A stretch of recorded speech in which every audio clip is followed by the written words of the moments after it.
మాజీ deputy director Shiva బాలకృష్ణను కస్టడీలోకి భాగంగా 7వ రోజు ఏసీబీ అధికారులు విచారిస్తున్నారు.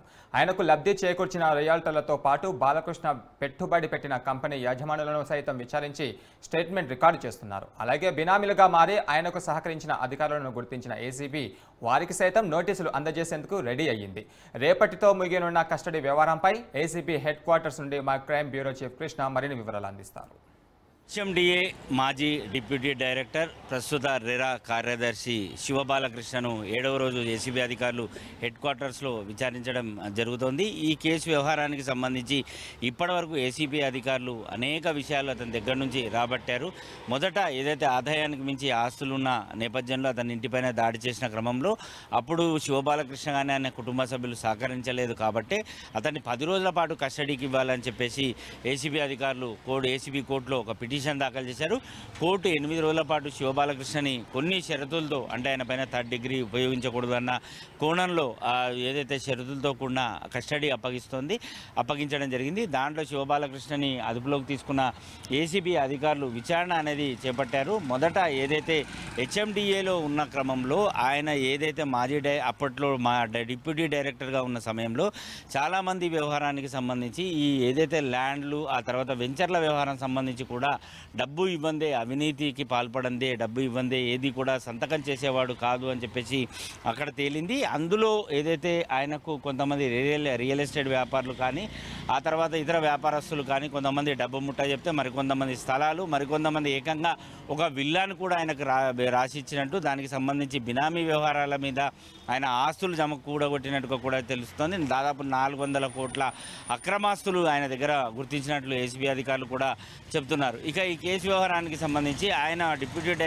డైరెక్టర్గా ఉన్న క్రమంలో ఏదైతే ఆయన చెప్పిన ఆదేశాల మేరకు సంతకాలు చేశారో ఆ హెచ్ఎండిఏ వ్యవహారానికి సంబంధించిన సిబ్బందిని అందరినీ కూడా అధికారులు విచారించడం కూడా జరుగుతోంది. ఈ అధికారుల విచారణ చేపట్టిన తర్వాత వారందరి దగ్గర నుంచి కూడా స్టేట్మెంట్ రికార్డ్ చేశారు. ఇందులో కేవలం డిప్యూటీ డైరెక్టర్ శివబాలకృష్ణనే లబ్ధి పొందాడా, లేదంటే ఇతర అధికారుల వ్యవహారానికి సంబంధించి వారు కూడా ఏమైనా లబ్ధి పొందారా, ఏదైతే అవినీతి రూపంలో కానీ లంచం రూపంలో కానీ ఏమైనా డబ్బులు ముట్టజెప్పాడా అన్న కోణంలో అధికారుల దర్యాప్తు అనేది సాగింది.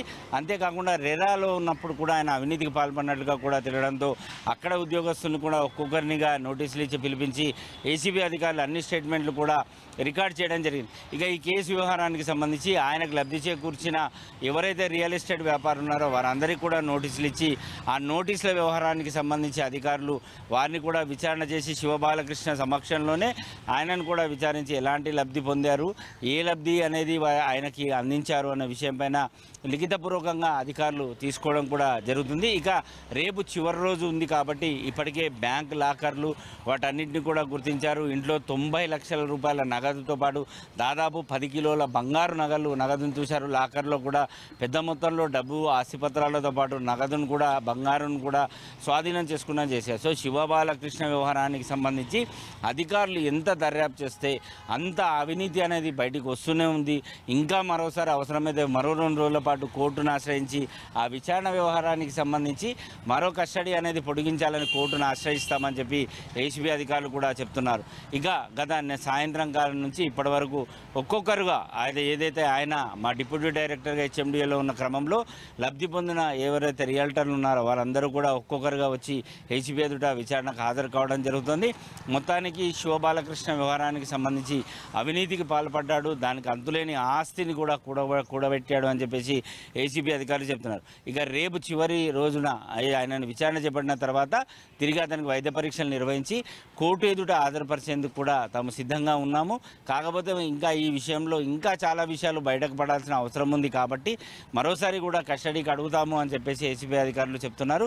ఏసీబీ కేవలం హెచ్ఎండిఏలో మాజీ డిప్యూటీ డైరెక్టర్ వ్యవహారానికి సంబంధించి ఇంత పెద్ద మొత్తంలో దాదాపు 400 కోట్ల అక్రమాస్తుల వ్యవహారమే కాకుండా ఆయన పెట్టుబడి పెట్టిన 3 కంపెనీలు ఏవైతే ఉన్నాయో షేర్స్ అంటే డబ్బులు పెట్టుబడి పెట్టాడో ఆ కంపెనీ యజమానులను కూడా విచారణ చేపట్టామని అధికారులు చెప్తున్నారు.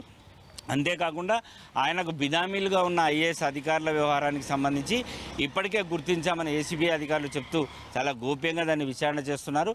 ఆ అవసరమైతే ఐఏఎస్ అధికారులకు కూడా నోటీసులు ఇస్తాం 41A CRPC కింద, వారిని కూడా విచారించి స్టేట్మెంట్ రికార్డ్ చేస్తామని చెప్తున్నారు. అంటే ఐఏఎస్ ఆఫీసర్లను బినామీలుగా పెట్టి ఆస్తులు కూడబెట్టాడంటే శివబాలకృష్ణ వ్యవహారానికి సంబంధించి ఎంత అవినీతి పాల్పడ్డాడో అర్థమవుతోంది. ఒకవేళ కనుక బినామీలు ఐఏఎస్ అధికారులు కానీ పెద్ద బడా వ్యాపారవేత్తలు కానీ ఆయన బినామీలుగా ఉంటే ఆయన అవినీతిలో భాగస్వామ్యం అయినందుకు ఖచ్చితంగా అవసరమైతే అరెస్ట్ చేశామని కూడా ఏసీబీ అధికారులు స్పష్టం చేయడం జరుగుతుంది.